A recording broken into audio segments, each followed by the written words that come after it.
Welcome back, everyone! As promised, today we're going to hunt down the final bunch of dragons before heading over to the Crimson Tower, which means we're going to start with the Prishika Ruins, or how it is called. You can find this place in the northwest side of the world, only reachable via airship.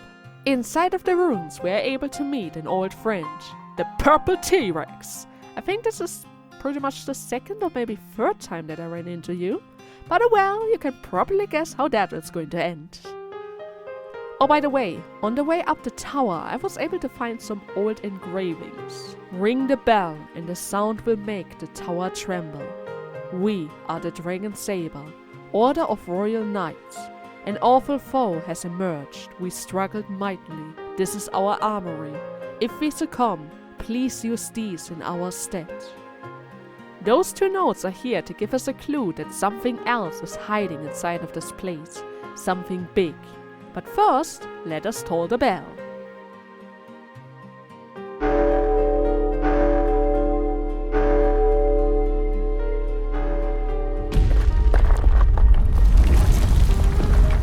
After ringing the bell, you are able to enter the basement, which leads to a very powerful and actually well-known enemy. He really likes to splash around. It is Moby Dick! Yes, we need to fight against a giant whale. And this guy really loves to lower our attacks as much as possible. Good that I pretty much have access to all kinds of buffs, right? But even he can't stand a chance against Haru and our new weapons. Now then, time to check the armory. Alright. My inventory. Wait a second. Okay, let's give this another try. The Starbreaker, the best axe of the entire game. It comes with 180 attack and death debuff on normal attacks. Kind of nice to have, especially in a party without any active debuffer. But nobody of my guys can actually use it. Too bad. Next, we need to go through the Kirishiba Marsh. Actually, this place isn't really that special. You pretty much fight against one moon dragon after the other. Oh, and sometimes you might end up getting stuck in the mud. But other than that, it's a pretty simple place. But well, I guess as a final dungeon, it doesn't really have to be special, right? Especially now that our dragon counter has reached the last 2 digits. Yes, we are under 100 dragons. So I hope the Crimson Tower is going to go through all of them. But before that, there's actually one thing that I still need to do. Hello, Emile. That sword. Haze? I thought you would find Takehaya and Tokyon to use the Dragon Chronicle for this. As I thought. It's useless. To beat dragons with dragon is no victory. Get it away from me. The sight of it makes me boil with hate. I lost everything. Just feelings are left. They corroded my love and reason to live. And now, I don't even have my hatred left to me. What I always wanted, what I wanted even now, is for them to know my pain. I will make them feel my anger and my loss. I see. Wait. When I met Itella, what she said, if I can relax my hatred, what if the dragons still consume us? Then we just need to dig ourselves out again. Stupid. That sword has the power to destroy Niara, but I can't see that. All I see is Takehaya. I can even feel his soul inside of that thing. Before my emotion got the better of me, but our struggles here is the last chance for Hypnos. I tell her it's about Emile.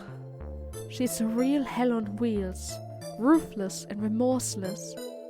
She is bounded by hatred, as I am bounded by love. But she's my sister.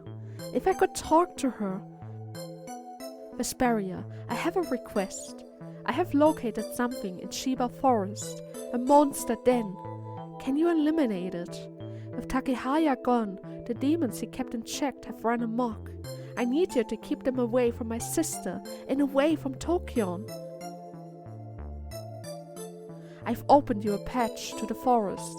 Just touch that light, and you better take this too. Oh, a map? Please restore peace to Sheba Woods. Well, would you look at that? A completely optional area for us to explore, with some very bizarre trees. Living visitors, how rare. Welcome to Sheba Forest. Be mindful of the strange lights here. The effects can be unpredictable. And yes, they are. Some of those lights act as teleporters, while others try to damage you with encounters or straight up poison. But then again, I think a few of them actually heal you as well. So it's actually really recommended to check your map frequently. I guard this forest. It might be more correct to say that I maintain the soul of the forest. Life forms, you must enter and liberate me from the 2 seals deep within. Not really sure if it is a wise decision to unseal it, especially since we don't really know what it is.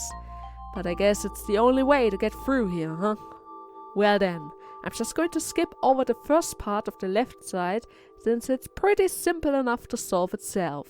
Just try to go for the furthest light every time, and then you should be able to reach the second half just fine. But the second half, on the other hand, is literally try and errors. Look at this map, okay? That was my bottom screen. You can draw at the bottom screen. This whole floor is a giant checkerboard, and every square has up to 4 teleporters. Some lead to you forwards, others lead you backwards. Some were 2 ways, others were 1 way. All the red numbers were pretty much 2 ways. The green numbers lead to their upper/ counterparts. I had to take a screenshot and draw with my mouse to solve this, okay? In order to break the seal, you need to reach the top left corner of this map. Bottom left and bottom middle leads to some treasure chests. But it wasn't really anything special, so I didn't really note it down. Now then, the right side of Imageepoch plays another game. This time around, you try to climb up a pyramid-shaped area. Every corner has a teleporter that either leads you forward or backwards, or straight up into a trap. Once again, I had to draw a few icons onto my map, or else I would have been probably lost around here. Crazy. This time around, 5 is going to be your lucky number to get you into the second half of this side. And once again, we find ourselves into a giant square maze. And this time around, there are lights everywhere. And since the seal also looks like a soul, we pretty much need to check every single one of them. Good that I drew another map, right? This time around, you want to reach the center. And the only way to get there is through the green number 2, right over there. After breaking both seals, we can finally see what is happening in the center of this area. Oh, life forms, please set me free. I would be in your debt. Dark monsters are here. In order to escape with all programming intact, I had to reboot. Life form, please enter the forest in my stead and set it right again. Please. Oh, well, would you look at that? So that means this whole place is computer generated and controlled by an AI? No wonder that he was moving so bizarrely. He was glitching. But what kind of monster could have caused this issue? It's certainly not a dragon, but an actual alien? Did this fellow follow Hypnos all the way across space? And instead of defeating it, they just had to trap it in here? And my god, I severely underestimated it. It knew that my only weakness is myself. But hey, it didn't really expect Luke going crazy, right? The more people die, the stronger his move gets. Meaning, Luke can easily get onto Haru's level if the situation calls for it. Now, after all this, what do we get? Celian Rope. A good armor that increases my chance to avoid status ailments. My only weakness. Thanks, game. Well, that was fun. I felt the demon depart. You must have succeeded in the task I set you. Thank you, hero. Tokyo must retreat for a while to recharge. Please, Take care of my sister for me. Sister. You, I tell her. It's been a while since we talked. Since Tokyon was confined outside of this timeline, truly a while. Indeed. So nice for you to show up at the very end. Come to laugh at me for my failed vengeance? I cannot but try to help you lift the hatred from your heart, sister. I don't share the sentiment. Your soul is mired so deeply in regrets, I won't even bother. We have stayed the same. Our souls, remnants of Hypnos, cannot change, but it is a weakness, not a strength.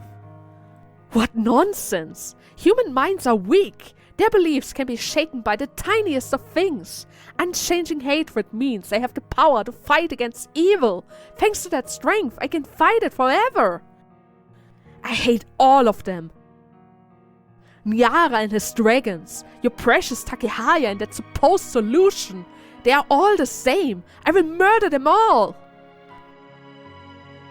Sister, there's nothing we can do. What? Our time ended when our world did. When we did. You think I don't know that? But even if all I will get from this is despair, still, I can't help but feel this fierce anger. No matter how many times I fail, I will never forgive them. We are bounded in enmity, and I will never, never lift my curse on them. But you must. There's only one thing we can do.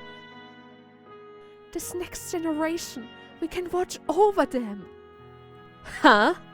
Oh, that's rich. Telling me to stay out of the fray? Back to Tokyo then, huh? Yes, so that our hearts can be freed. I need you to have hope instead of rage. If you did, then maybe I could find the courage to fight on too.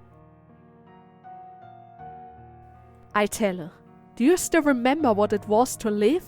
I can recall it less and less with time. Even without dragons, my existence would be pitiful and joyless. Everything we do is a pointless fantasy. Sister.